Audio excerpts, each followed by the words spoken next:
Welcome to our channel. నేను మీ నవీన్. ప్రస్తుతం మనతో ఫ్యామిలీ అండ్ మ్యారేజ్ కౌన్సిలర్, అదేవిధంగా parenting and life coach Prashanthi Kodumuru గారు ఉన్నారు. మ్యామ్ నమస్తే అండి. నమస్తే నవీన్ గారు. మ్యామ్ ఈరోజు ఒక ఇంట్రెస్టింగ్ టాపిక్ అయితే మనం తీసుకొని వచ్చామండి.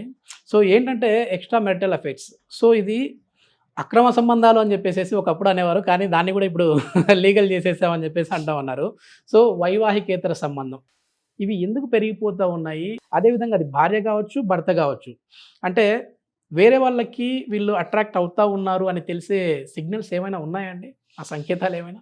ఏదన్నా నెగ్లిజెన్స్, భార్య కానివ్వండి భర్త కానివ్వండి, నెగ్లెక్ట్ చేస్తే, వాళ్ళని ఎక్కువగా పట్టించుకోకపోయినప్పుడు, అదే సమయంలో వేరొకరు ఎవరో ఎంటర్ అయ్యేసి, వాళ్ళు సపోజ్ ఈవిడికి టైం కావాలి భర్త నుండి, భర్త అన్నీ వేరేవన్నీ కొనిస్తున్నాడు, డబ్బులు ఇస్తున్నాడు, అన్నీ చేస్తున్నాడు, కానీ టైం కేటాయించట్లేదు అనుకోండి.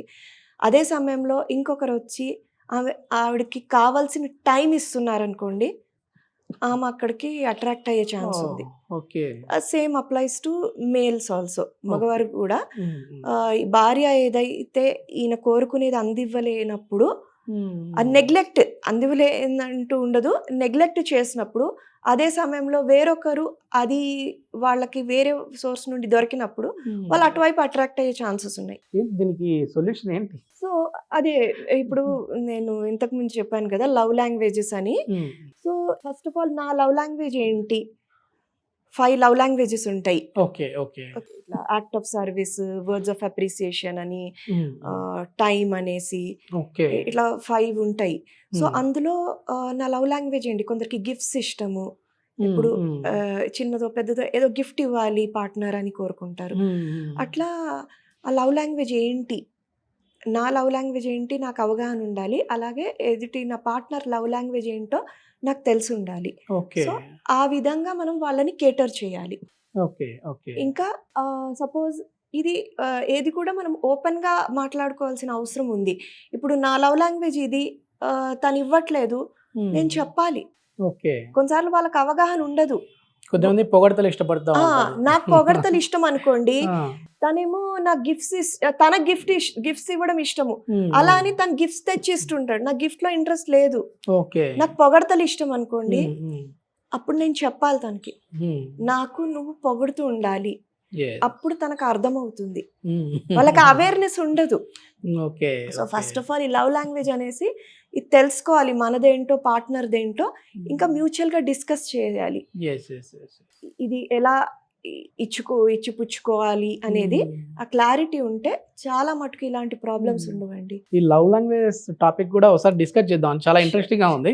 5 లవ్ లాంగ్వేజెస్ ఏంటంటే, ఒకటి act of service.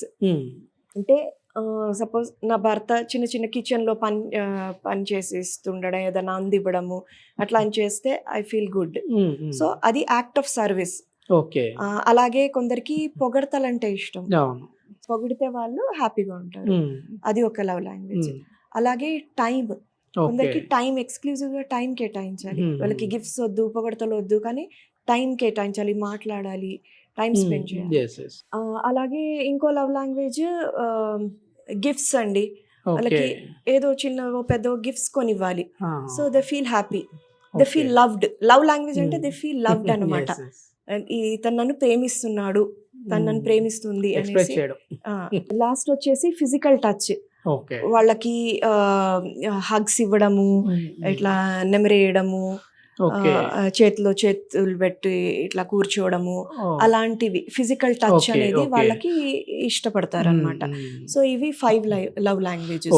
Okay ma'am, మీ రియల్ లైఫ్ లో, ఎందుకంటే certified family and marriage counsellor మీరు, రియల్ లైఫ్ లో ఎవరైనా ఈ ప్రాబ్లమ్ తో వచ్చారండి? అంటే మా భర్త వచ్చేసేసి వేరే వాళ్ళతో ఉన్నారని చెప్పి నేను అనుకుంటా ఉన్నాను, నాకు డౌట్ ఉంది, అది నిజమైంది, లేదంటే మా భార్య వేరే వాళ్ళతో ఇట్లా ఉన్నారు అని చెప్పేసి, ఇట్లాంటి రియల్ లైఫ్ ఎక్స్పీరియన్స్ ఏమన్నా ఆడియన్స్? రైట్. ఒక క్లయింట్, తను ఇట్లా భర్తకి అఫేర్ ఉందని డౌట్ కాదు, తెలుసు, ఓకే, అలాంటి కేసు వచ్చింది. సో నేను తన అంతా, ఎవరి క్లయింట్ వచ్చినా వాళ్ళ స్కెడ్యూల్ ఏంటి, రోజు ఏం చేస్తుంటారు, అవన్నీ కనుక్కుంటాం మేము. సో ఇక్కడ ఏం తేలిందంటే, తను ఒక జాయింట్ ఫ్యామిలీలో ఉన్నారు వాళ్ళు. సో ఏం చేస్తావు ఏంటి అని అడిగితే, పొద్దస్తమానము కిచెన్లో పనను, వాళ్ళకి విజిటర్స్ వస్తూ ఉంటారు, వాళ్ళని కేటర్ చేయడము, ఆర్ ఫంక్షన్స్ అను చాలా ఉంటాయి కదా. జాయింట్ ఫ్యామిలీ అనేసరికి అక్కడ నుండి ఇక్కడ నుండి ఎన్నో ఇన్విటేషన్స్ వస్తాయి, అట్లా ఫంక్షన్స్ అటెండ్ అవ్వడము. సో అలాంటప్పుడు ఈ భర్త వచ్చినప్పుడు, ఇంటికి వచ్చినప్పుడు అతనికి ఎక్కువ అటెన్షన్ ఇచ్చేది కాదు. ఎందుకంటే ఎప్పుడేదో పనులు, వేరే ఫ్యామిలీ మెంబర్స్ వాళ్ళతో టైం స్పెండ్ చేసేసరికి ఈయనకి ఆ టైం ఇవ్వలేదు. సో అందుకని ఇప్పుడు జాయింట్ ఫ్యామిలీస్ కి ఉన్న అడ్వాంటేజెస్ ఉన్నాయి, డిసడ్వాంటేజెస్ ఉన్నాయి. అలాగే ఇలాంటి సిచ్యుయేషన్లో అదే న్యూక్లియర్ ఫ్యామిలీలో ఉంటే కనుక అక్కడ ఎవరు ఎక్కువ ఉండరు, భార్యాభర్తలు ఎక్కువ టైం స్పెండ్ చేస్తారు కలిసి. జాయింట్ ఫ్యామిలీస్ అంటే ఎన్నో అడ్వాంటేజెస్ అనుకుంటాము, కానీ ఇలాంటి డిసడ్వాంటేజెస్ కూడా ఉంటాయి. సో జాయింట్ ఫ్యామిలీలో ఉండద్దా అంటే కాదు, మనము తెలుసుకోవాలి, విజిలెంట్ గా ఉండాలి. నేను భార్యకి భర్త, భర్తకి భార్య అనేది మోస్ట్ ఇంపార్టెంట్ ఉండాలి. ఫస్ట్ మన కల్చర్ లో తల్లిదండ్రులు దేవుళ్ళతో సమానము, పూజించాలి, అవన్నీ సరేనండి. వాళ్ళకి ఇచ్చే రెస్పెక్ట్ ఇవ్వాలి, వాళ్ళని మనము టేక్ కేర్ చేయాలి, అన్ని వాళ్ళ బాగోగులు చూసుకోవాలి, అన్ని చేయాలి కాదన్ను. కానీ భార్యకి కూడా ఇంపార్టెన్స్ ఇవ్వాలి. ఇప్పుడు ఈ కేసులో ఏమైందంటే, మీ దగ్గరకు వచ్చిన క్లయింట్ కేసులో బయట కలిసేదంట, ఏదో పాత ఫ్రెండో ఎవరో, ఓకే, వాళ్ళ హస్బెండ్ కి. సో వాళ్ళు బయట కలవడము, ఎక్కువ టైం స్పెండ్ చేయడము. అదే ఈవిడ న్యూక్లియర్ ఫ్యామిలీ అయి ఉంటే తన భర్త కోసం ఎదురు చూసేది, ఎప్పుడు వస్తావు అని ఫోన్లు చేస్తారు. ఇది కొన్నిసార్లు భర్తలు కంప్లైంట్ చేస్తారు, ఇట్లా చాలా ఫోన్లు చేసి విసిగిస్తుంటారు అనేసి. అది ఉంది, కానీ ఇలాంటి ప్రాబ్లమ్స్ కూడా ఉన్నాయి. అలా ఫోన్లు చేస్తే తనకి రావాల్సిన ఆబ్లిగేషన్ ఉంటది, వేరే వాళ్ళ నో చెప్పే పరిస్థితులు ఉంటాయి. అప్పుడు ఇక్కడ ఎవరు పట్టించుకునే వాళ్ళు లేనప్పుడు వాళ్ళు బయట వాళ్ళు అది ఆసరాగా తీసుకొని అది యూజ్ చేసుకున్నారు. సో అతను అటు వెళ్ళిపోయాడు అనమాట. కౌన్సిల్ చేసి టైం పట్టిందండి, లైక్ ఓవర్ టైం వాళ్ళకి. ఇంకొక అనాలజీ ఈ కేసులో కూడా చెప్పాను నేను, ట్రైన్ జర్నీ. మనం ట్రైన్ లో ప్రయాణిస్తామండి, ఫ్యామిలీతో కలిసి ట్రైన్ లో ప్రయాణిస్తాము.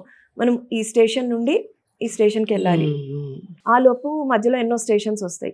కొన్నిసార్లు చాలా మటుకు మీరు కూడా ఎక్స్పీరియన్స్ అయి ఉంటారు, ట్రైన్ జర్నీస్ చేస్తే కంపార్ట్మెంట్ లో కూర్చున్న వాళ్ళతో ఎదురుగా కూర్చుని ఏదో మాటలు కలిపేసుకొని చాలా మైండ్ మ్యాచ్ అయింది అనిపిస్తుంది కొన్నిసార్లు. అరే వీళ్ళతో ఎంత మైండ్ మ్యాచ్ అయింది, వీళ్ళతో ఎప్పుడు ఇట్లాగే కాన్వర్సేషన్ ఆపకుండా మాట్లాడుతూ ఉండాలి అనిపిస్తుంది. సో అలా అయినప్పటికీ ఏం చేస్తాము, మళ్ళీ మధ్యలో వాళ్ళ స్టాప్ వస్తే వాళ్ళు దిగి బాయ్ చెప్పి వెళ్ళిపోతారు. మన స్టాప్ ముందు వస్తే మనం దిగేసి వెళ్ళిపోతాం. అంతేగాని నాకు అతను నచ్చాడు అనేసి నా ఫ్యామిలీకి బాయ్ అని నేను అతనితో వెళ్ళిపోనే. సో నేను ఒక ఫ్యామిలీతో ఈ జర్నీ అనేది ఫ్యామిలీతో అట్లా వదిలేసి వెళ్తే, నేను ఈ క్లయింట్కి మళ్ళీ వాళ్ళ భర్తని తీసుకొచ్చింది ఇదే చెప్పాను. మీరు ఇమాజిన్ చేసుకోండి, మీరు ఒక చిన్న వయసులో ఉన్నారు, ఒక 8 ఏళ్ల వయసులో ఉన్నారు, మీరు ఇట్లా ట్రైన్ జర్నీ చేస్తున్నారు, మీ నాన్న ఒకరితో అట్రాక్ట్ అయ్యి అట్లా వెళ్ళిపోయి మీకు బాయ్ చెప్పేసి వెళ్ళిపోతున్నారు ఆవిడతో. సో మీరు ఎలా ఫీల్ అవుతారు యాజ్ అ చైల్డ్? అది రైటా? ఈ అనాలజీ చాలా మటుకు నేను చాలా క్లయింట్స్ తో యూజ్ చేస్తుంటా. కొందరు వచ్చి చెప్తారు, నేను ఇట్లా వేరే వాళ్ళకి అట్రాక్ట్ అవుతున్నాను, ఏం చేయాలి అనేసి. సో నేను ఇది చెప్పేసరికి వాళ్ళకి కొంచెము దే ఫీల్ అవును ఇది. మీరు కౌన్సిలింగ్ చేసినప్పుడు వాళ్ళ కళ్ళలో నీళ్ళు చూసారండి?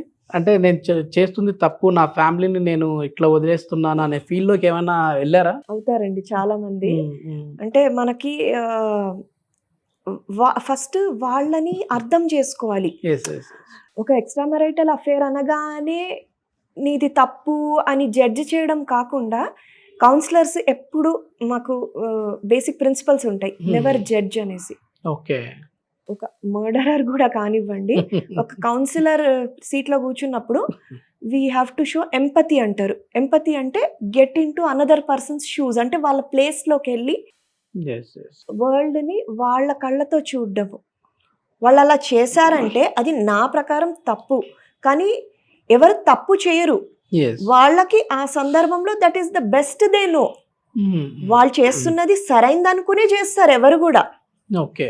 సో మనము అది తెలుసుకోవాలి, వాళ్ళు ఎక్కడి నుండి వస్తున్నారు, ఏ సిచ్యువేషన్స్ వల్ల, ఏ కారణాల వల్ల అలాంటి థింకింగ్ వచ్చింది వాళ్ళల్లో, అది అండర్స్టాండ్ చేసుకోవాలి. Yes.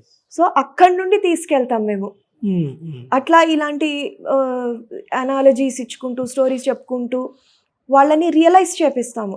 మీరు అంటే మామూలుగా ఫోన్ కాల్ ద్వారా కూడా చేస్తారండి? అంటే వెబినార్స్ అన్నారు, కొద్దిమంది ఏంటంటే మేము రాలేము, మా ఫేస్ చూపించలేము, కానీ మా బాధ మీతో చెప్పుకోవాలి, మేము దీని నుంచి ఓవర్కమ్ అవ్వాలి ఈ స్ట్రగుల్ నుంచి అని ఫేస్ టు ఫేస్, ఆన్లైన్ కానివ్వండి, జూమ్ కాల్ టెలి చేస్తాను. నుంచి కొందరు అట్లా కూడా ఫోన్ ద్వారా కూడా చేసిన Okay. కాల్స్ ఉన్నాయి.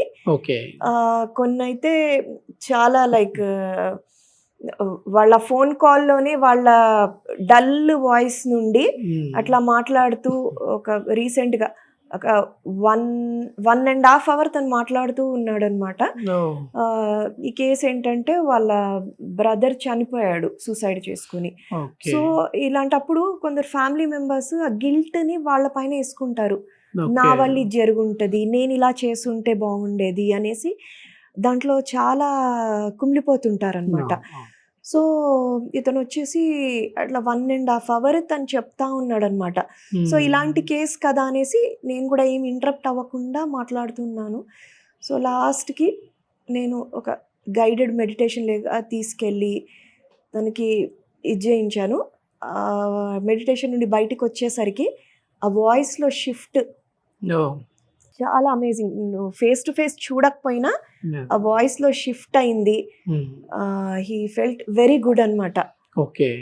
నేను బయటకు వచ్చానండి, థ్యాంక్స్, లేకపోతే నేను కూడా ఆ సూసైడల్ థాట్స్ నాలో వస్తుండేవి, నేను కూడా అటువైపు వెళ్తున్నానేమో భయం వేసింది, now I'm back, thank you so much. నిజంగా ఇట్లాంటి వాటిలో అంటే ఇట్లాంటి టైంలో ఒకరు గైడెన్స్ అనేది లేకపోతే అది ఎంతకైనా దారి తీస్తుంది. ఇప్పుడు మీరు చెప్పిన పర్సన్లో అతను సూసైడ్ చేసుకొని ఉండొచ్చు, ఒకవేళ మీలాంటి వాళ్ళకి కాల్ చేసి వాళ్ళ ప్రాబ్లం చెప్పుకోలేకపోతే. ఇంకోటి మీరు చెప్పిన రియల్ లైఫ్ ఎక్స్పీరియన్స్ వచ్చేసేసి ఆ పర్సన్ తన వైఫ్ మళ్ళీ తన భర్తతో మంచిగా ఉండకపోతే అది డైవర్స్కి కూడా దారి తీసేది చెప్పలేము. సో ఇలాంటివి చిన్న చిన్న స్టేజ్లో ఉన్నప్పుడు మనము అది తెలుసుకొని అవగాహన తెచ్చుకొని కరెక్షన్ చేస్తూ ఉంటే చిన్నగా ఉన్నప్పుడే మనం సరిదిద్దుకోవచ్చు. ఏదైనా ఇప్పుడు మనము ప్రశాంతి కోడిమూరి గారితో మీరు కూడా కౌన్సిలింగ్ ఏమైనా కావాలి అని అనుకుంటే మేడం కాంటాక్ట్ నెంబర్ కూడా ప్రొవైడ్ చేస్తా ఉన్నాము. మీకు వచ్చేసేసి అంటే వెబినార్ ద్వారా కావచ్చు, ఇప్పుడు టెలిఫోనిక్ ద్వారా కూడా నేను చేశానని చెప్పేసి అంటా ఉన్నారు. కొద్దిమంది ఫేస్ చూపించాలి అని అనుకునే వారు ఉంటారు, వద్దు అనుకునే వాళ్ళు ఉంటారు. అట్లాంటి వాళ్ళు వచ్చేసేసి ఆఫ్లైన్ కూడా కలవచ్చు, ఆఫీస్కి వచ్చి కలవచ్చు, ఆన్లైన్ చేస్తాను, టెలిఫోన్ ద్వారా కూడా చేస్తుంటాను. ఓకే, ఎవరైనా ఇంట్రెస్ట్ ఉన్న వాళ్ళు అయితే మేడంని కాంటాక్ట్ అవ్వచ్చు. Thank you.